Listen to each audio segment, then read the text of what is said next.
When this darling baby girl arrived in 1927, it was a great joy to us. Aberdeen grew because we were a railroad little city.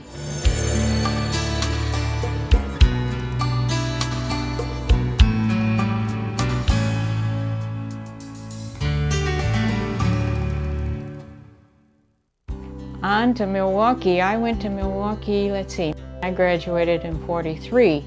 Then Helen came to go in '46. So Helen then graduated with a botany major, and she stayed in Milwaukee, and that's when she met Alfred Bader. I proposed to Danny on her birthday in 1952, May 20th, and we were married in July of '52. We got a good violin for her on our honeymoon, carried it back home. Well, you know, she was a convert to Judaism, and she did not convert just because she was getting married. She really felt drawn to Judaism, but when she did it in a strictly Orthodox fashion, and she was very close to the rabbi that married them and worked with her for her conversion. I think that opportunities opened up for her when she met Alfred and when they started their business. And she was extremely busy. She was raising two very lively little boys. We always had a lot of music in our house, and there were always classical music albums being played in our house. And so I grew up with classical music albums everywhere and grew up with classical radio everywhere. Well, that was her thing. And she went to all the Chicago Symphony concerts, and she even went to some of the Milwaukee Symphony concerts, and she practiced her instrument, and she played in a quartet, and that was really her, you know, one of her artistic outlets. And she always had music at home. When she would go to the office, Aldrich Chemical, with my uncle in the morning and go around and see what was needed and learn the employees and work with them, I don't think that it was something that was a deliberate, conscious act that, well, this is something I need to do. I think it was an outgrowth of her own personality and the way that she was. And then after the company development became much larger, I think she moved into the whole area of importing chemicals, which is a big issue with customs, getting all the paperwork together with customs and dealing with governmental issues. And she was very good at that. She had an enormous capacity, yeah, absolutely. Well, her leaving Aldrich coincided, I think, with her getting her master's degree. So she decided to get her master's degree, and then the divorce and the master's degree were pretty similar in terms of time. Before she got a social work degree, I think she was a natural social worker. She worked with people, she visited the sick, she visited the elderly, and she felt she could use more tools to be more helpful.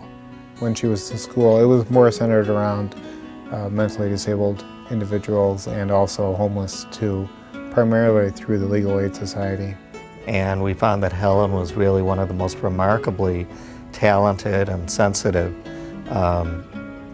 volunteers that we ever had in terms of her ability to relate to the clients and feel comfortable with them and be a good advocate for their interests.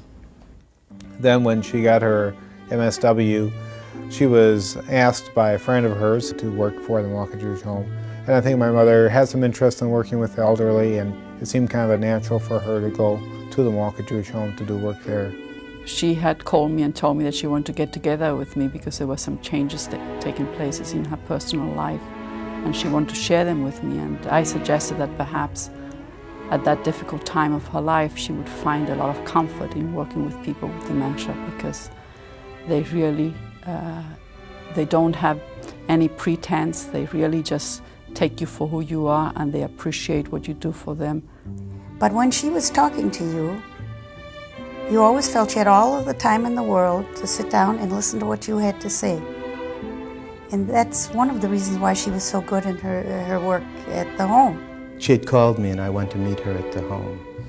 And I walked into this room and she was dancing with an Alzheimer's patient who couldn't dance, who shuffled, but whose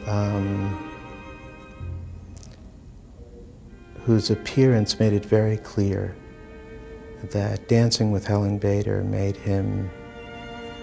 gave him a few moments of comfort. And I was touched, very touched. She adored music, and Alfred's thing was art, but hers was music.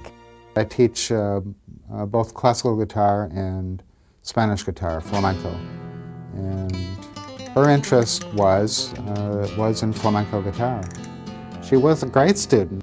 She had a lot of drive and a lot of passion for this intellectually. And she did practice, she put in the time. She had mentioned that in the last few months that she studied with me that she wasn't feeling well and that she didn't know how much longer she'd be able to continue. She never entertained the possibility ever that her health would not recover. That was never mentioned. There was talk about her dreams in the future of what she would like to do, and that she wanted to have her own Alzheimer's center. And on Sundays, during this period, she was up to it, Fred would take her out riding to look at various places where eventually she was going to have the Helen Bader Center. Well, she didn't call it that. I remember she was driving up with me in the car up to her house, and this is like somewhat soon after her having cancer, and it was. She said, "You know, I want to get this facility built."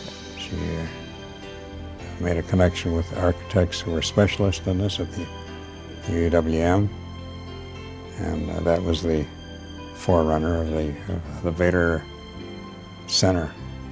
I'm really pleased that Helen's work in the Jewish home sparked an interest that has affected people throughout the country with programs. Here you are, this is your home community, and I'm sure she must have seen glaring inequities and needs. I certainly think her legacy that she left was the spirit of her giving, caring nature. It's now being carried on by the foundation in her name. I see that all the things that we're doing now are things that must have been real need areas, but she saw that people were not enabled. They needed someone to step in.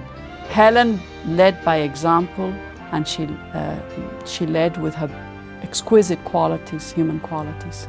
I really feel that I knew her not only as a professional who provided outstanding social work support, but also as a remarkable woman who believed in giving back to the community. It was her. It was the quintessential Helen Bader. You know, show me the vulnerable and those people who are weak, and let me have an opportunity to show them that there are people out in the world who still care about who they are and where they're going with their lives.